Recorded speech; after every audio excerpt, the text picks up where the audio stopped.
Right thing to do. Yeah, simple as. Вака, 30-годишниот поранешен американски маринец Волфганг Хагарти ја објаснува својата одлука да се приклучи на вооружените сили на Украина во летото 2022.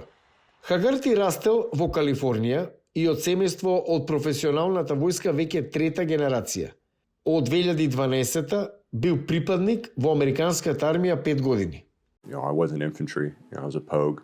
Бев во пешадија, не дека бев дел од нешто премногу ризично, но во Украина е опасно.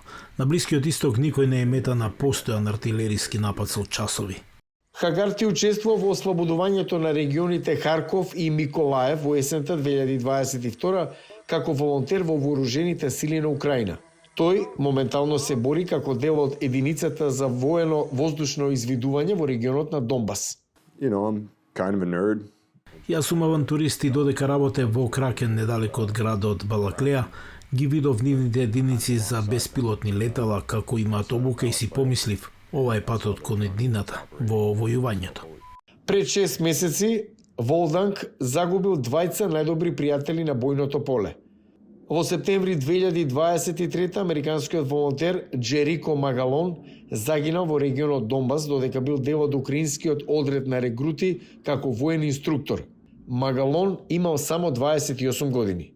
Неколку дена претходно, уште еден близок пријател на Хагарти, британскиот волонтер Семуел Ню, загинал на 30 август 2023.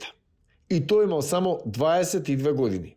Но и покрај сето тоа, Хагарти вели дека не чувствува омраза кон непријателот. I'm a Christian. Јас сум христијански верник и без разлика дали сте религиозен или не, мислам дека таквите емоции би ги поттикнале работите како оваа војна да траат долго и би ги натерале луѓето да прават ужасни работи еден на друг.